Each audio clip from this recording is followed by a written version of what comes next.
Good health channel पे आज का टॉपिक है शुगर। क्या आपको पता है कि कार्बोहाइड्रेट जो है वो शुगर मॉलिक्यूल से बने हुए हैं। तो अगर 3-4 या ज़्यादा मॉलिक्यूल शुगर के हों तो उसे कॉम्प्लेक्स कार्ब बोलते हैं, और अगर 1 या 2 शुगर मॉलिक्यूल हो तो उसे सिंपल कार्ब्स बोलते हैं। फाइबर कॉम्प्लेक्स कार्ब्स में आता है। दोनों सिंपल और कॉम्प्लेक्स कार्ब्स जो हैं वो ब्रेक होकर ग्लूकोज बनते हैं, जो हमारा ब्लड शुगर बढ़ाता है और फिर हमारे सेल्स और टिश्यूज और ऑर्गन्स तक वो ग्लूकोज पहुंचाता है, जिससे हमें एनर्जी मिलती है। तो हमारे बॉडी में एनर्जी के लिए ग्लूकोज जरूरी है। पर ध्यान देने की बात यह है कि कॉम्प्लेक्स कार्ब्स जो है वो धीरे धीरे ब्लड में शुगर रिलीज करते हैं, मतलब ग्लूकोज रिलीज करते हैं। तो सडन शुगर स्पाइक या सडन ग्लूकोज स्पाइक नहीं होता। पर सिंपल कार्ब्स जो है वो ब्लड में सडन शुगर स्पाइक करते हैं, जो डायबिटीज के पेशेंट्स के लिए बहुत रिस्की है, क्योंकि उनके अंदर इंसुलिन नहीं होता या तो इंसुलिन रेसिस्टेंस होता है। इंसुलिन वो हार्मोन है जो हमारे ब्लड में से शुगर को लेके सेल्स तक पहुंचाते हैं ताकि एनर्जी प्रोड्यूस हो सके। सडन शुगर स्पाइक से सीरियस कॉम्प्लिकेशंस हो सकते हैं, जैसे कि ब्लाइंडनेस होना, kidney failure, heart disease, heart stroke, nerve damage होना और यहाँ तक कि डेथ भी हो सकती है। अगर आपको डायबिटीज नहीं है तो भी सिंपल कार्ब्स खा के सडन स्पाइक से आपको हाई ब्लड शुगर हो सकता है, मतलब फास्टिंग शुगर लेवल 126 मिलीग्राम पर डेसिमल या उससे ऊपर, जिसके सिम्टम्स है हेडेक होना, ब्लड विजन यानी धुंधला दिखना, फास्ट हार्ट बीट होना, ज्यादा भूख लगना या प्यास लगना, जल्दी से थक जाना। तो अगर आपको डायबिटीज नहीं है तो भी हाई ब्लड शुगर होना, सडन शुगर स्पाइक होना आपकी सेहत के लिए अच्छा नहीं। इसलिए बहुत जरूरी है कि आप कॉम्प्लेक्स कार्ब्स खाएं। सिंपल शुगर को आप मॉडरेशन में खाएं, लिमिट में खाएं। तो कॉम्प्लेक्स कार्ब्स मतलब हमारे सारे होल ग्रेन्स आ गए जिनमें बहुत सारा फाइबर है, और सिंपल शुगर हो गया fructose, glucose, lactose, sucrose. Sucrose यानी हमारा टेबल शुगर हो गया, हमारा वाइट शुगर हो गया।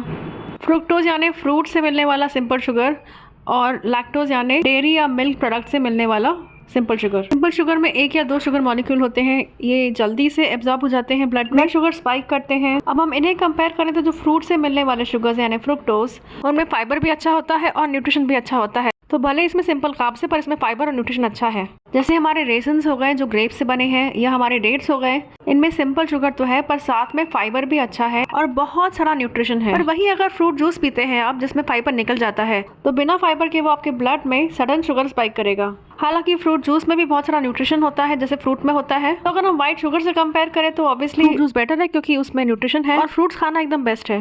तो बेस्ट है कि आप फाइबर रिच फ्रूट्स खाएं, डायरेक्टली फ्रूट्स खाएं, उसका जूस थोड़ा अवॉइड करें या मॉडरेशन में लें। वाइट शुगर में कुछ भी न्यूट्रिशन नहीं है, उसे हम एम्प्टी कैलोरीज बोलते हैं।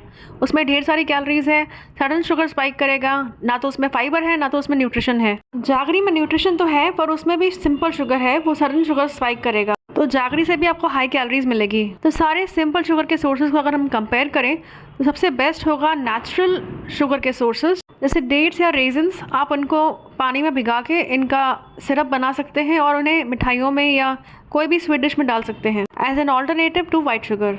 और ध्यान रखें कि इनका फाइबर ना निकालें।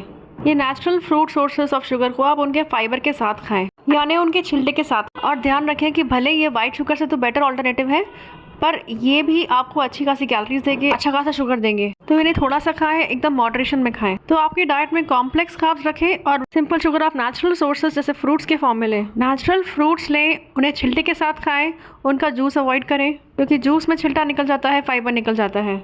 वाइट शुगर, ब्राउन शुगर इन्हें टोटली अवॉइड करें।